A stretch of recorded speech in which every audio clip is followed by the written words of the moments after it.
দেখো, জীবনে বেঁচে থাকতে গেলে কিন্তু হাজার রকম প্রবলেম সমস্যা আসবেই। সারাদিনের কাজকর্ম, ক্লান্তি, চিন্তাভাবনা সব কিছু থেকে বেরোনোর জন্য কিন্তু নিজেকে একটু স্পেস, একটু সময় দেওয়া কিন্তু ভীষণভাবেই জরুরি। এটা সবার ক্ষেত্রে সম্ভব হয় না জানি, কিন্তু আমাদের ক্ষেত্রে সেদিনকে সম্ভব হয়েছিল। হঠাৎ করে নিজেরা প্ল্যান করলাম যে একটু কোথাও ঘুরে আসা যাক। তো যেমন ভাবনা তেমনি কাজ। তো সেদিনকে নিশ্চয়ই দেখেছিল আগে আমার যে ভিডিওটা ওয়াইটি শপের, তো সেদিনকে কিন্তু সম্পূর্ণ ভিডিওটা আমি শেয়ার করতে পারিনি, কারণ ভিডিওটা অনেক বড় হয়ে যেত তার জন্য। তো তারপরে কিন্তু আমরা চলে গিয়েছিলাম ডিরেক্ট দাদা বৌদিতে। আর আমি একটা জিনিস খুব ভালোভাবে লক্ষ্য করে দেখেছি, হঠাৎ হঠাৎ যে প্ল্যানগুলো করা হয় সেগুলো কিন্তু খুবই ভালো হয়। সেদিনকে আমরা টাইমটা খুব ভালো কাটিয়েছিলাম সবাই মিলে। আমার দাদা, আমার হাজব্যান্ড, আমি আর একটা ভাই গিয়েছিলাম। তো আমরা এই কজনেই গেছিলাম।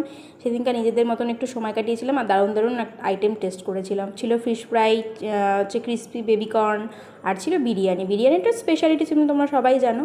তো ভীষণ ভালোভাবে সেদিনটা কাটিয়েছিলাম। আর তোমাদের কেমন ভিডিওটা লাগলো আমাকে কিন্তু অবশ্যই জানিও। Bye bye.